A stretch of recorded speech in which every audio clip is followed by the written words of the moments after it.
Listen closely. Because this is not just a story about beauty.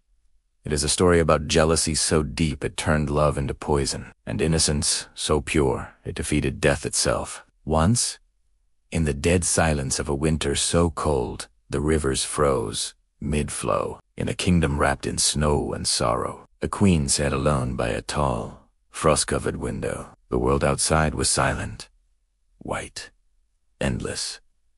She was sewing delicate silver thread against dark velvet, when suddenly prick, a tiny sting. A single drop of blood welled from her finger. Then, another, and they fell onto the snow resting on the windowsill. Crimson on white. Life against death. The queen stared at the contrast, mesmerized, and in a whisper so soft it almost dissolved in the cold air, she said, "Oh, how I wish for a child, with skin as white as snow, lips as red as blood, and hair as black as this ebony wood." The wind outside howled, and somewhere deep in fate's weaving, her wish was heard. Months later, beneath silver moonlight, the palace bells rang. A child was born. Her skin shimmered pale as untouched snow. Her lips glowed ruby red. Her hair flowed like midnight silk. The king held her in trembling hands, and the queen, weak but smiling, whispered, "She is exactly as I dreamed." They named her Snow White. But happiness can be fragile, like snowflakes. The queen's strength faded, and before spring ever came, she was gone.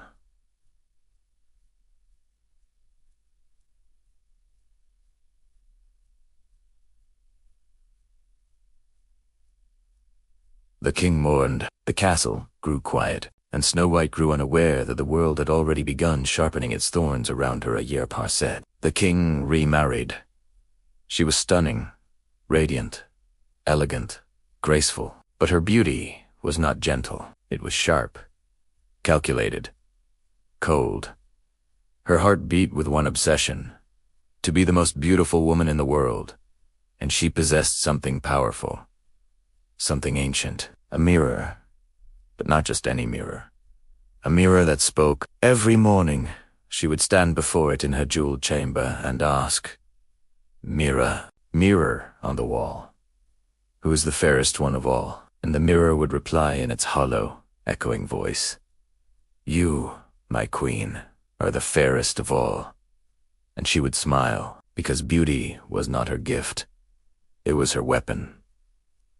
Years passed. Snow White grew. By 7 years old, her beauty was no longer simply charming, but because her kindness glowed through her like sunlight through crystal. And one morning, the queen asked the question again. But this time, the mirror hesitated, then answered, "You are fair, O queen, but Snow White, beyond the hills, is fairer still."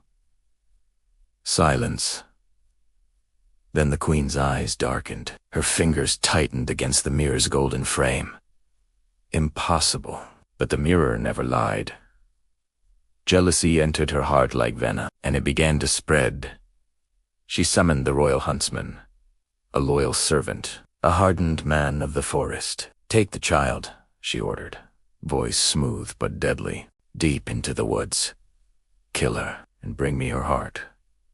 The huntsman bowed, but his stomach twisted. He led Snow White into the forest. She skipped beside him at first, innocent, trusting. But the deeper they went, the darker it became. The birds grew quiet. The trees towered like silent witnesses. Then he drew his knife. Snow White turned, saw the blade, and fear flooded her young face.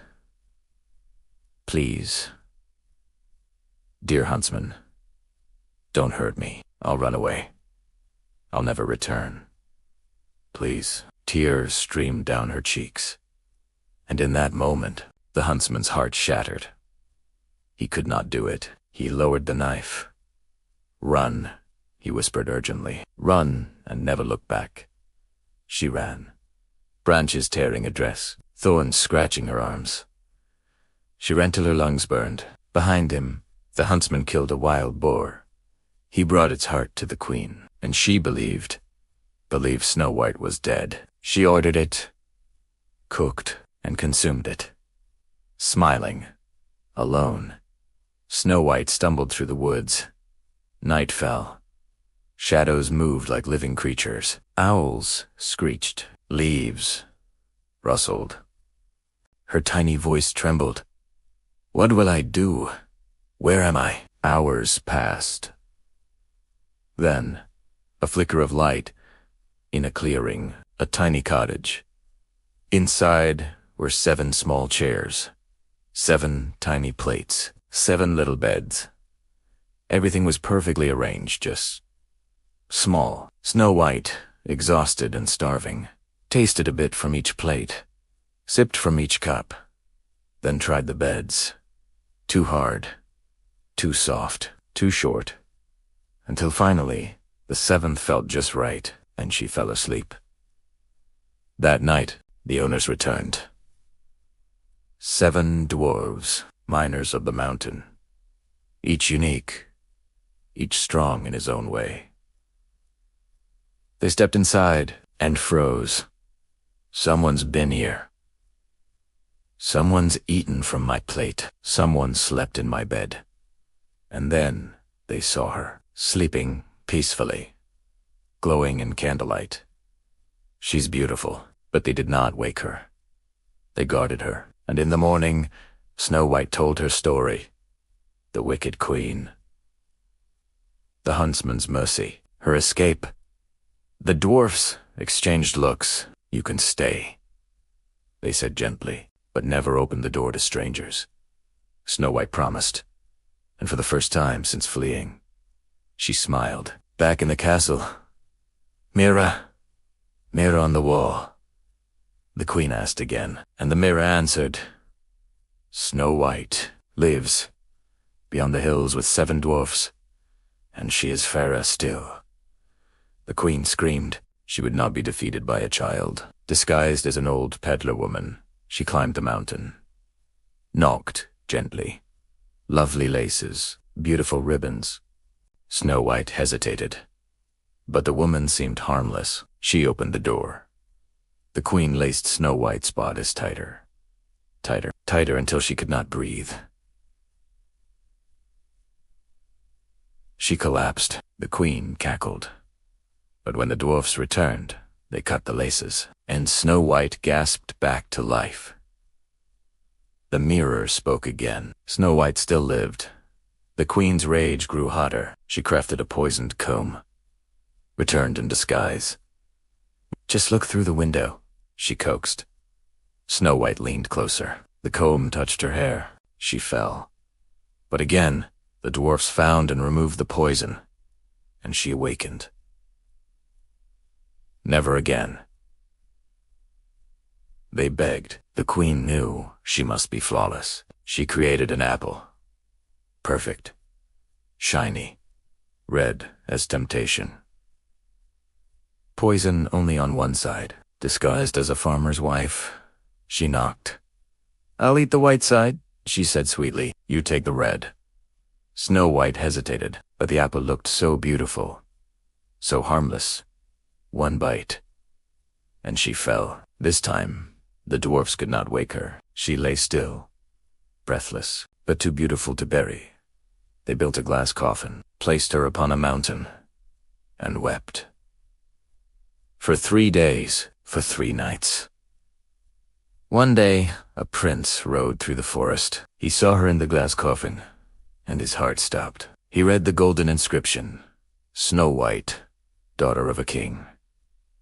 He knelt beside her, not because she was beautiful, but because she looked peaceful, innocent, wronged. He begged to take her, to honor her. Reluctantly, the dwarfs agreed. As the coffin was lifted, a servant stumbled. The jolt dislodged the apple piece from her throat. Snow White coughed, gasped, opened her eyes. Alive. The forest itself seemed to exhale. Snow White returned to the world. The prince asked, Will you come with me? She smiled. and said yes. A grand wedding was held. Invitations sent across the kingdom, even to the queen. Before attending, she asked her mirror one final time, "Mirror, mirror on the wall." And it answered, "You are fair, but the new queen is fairer than you." Her heart froze. She went to see this rival, and when she entered the hall, she saw her. Snow White, alive, radiant, a queen. The punishment was swift, red-hot, iron shoes. Forced to dance, and dance, until her wicked heart could beat no more.